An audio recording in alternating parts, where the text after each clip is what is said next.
नामांतराचे महत्व तुम्हाला जरी पटले नसले तरी नामांतराचे महत्व तुम्हा सर्वांना पटले आहे. तुमच्यापैकी कोणालाही तुझी जात काय म्हणून विचारले तर ती चोखामेळा, हरिजन वगैरे सांगतो, पण महार असे सांगत नाही. नामांतर करण्याची जरुरी पडल्याशिवाय कोणीही नामांतर करणार नाही.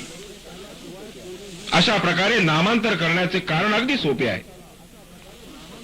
अपरिचित अशा माणसाला अस्पृश्य कोण आणि स्पृश्य कोण हे सांगता येत नाही, आणि म्हणून जोपर्यंत जात कळत नाही तोपर्यंत स्पृश्य हिंदूंच्या मनात कोणत्याही प्रकारची दूषित भावना उत्पन्न होत नाही.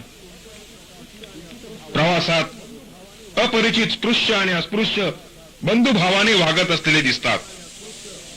एकमेकांपासून विडीपान घेतात, परंतु त्याच माणसास ज्याच्याशी आपण व्यवहार करतो त्याची जात कळली आणि तो अस्पृश्य आहे असं समजलं की त्याच्या मनात तिरस्कार उत्पन्न होतो.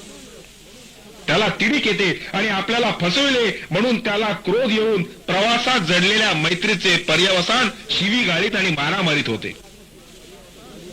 तुम्हाला ही जी जातीवाचक नावे प्राप्त झाली आहेत त्या नावांना इतकी दुर्गंधी लागलेली आहे की त्याचा उच्चार केला असता स्पृश्य लोकांना मळमळून येते.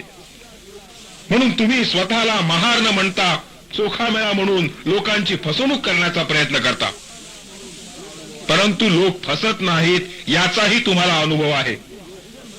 कारण चोखामेळा म्हटले काय किंवा हरिजन म्हटले काय, त्यांना जे समजावयाचे ते समजतात आणि तुम्ही मात्र स्वतःचीच बोलवण करून घेता.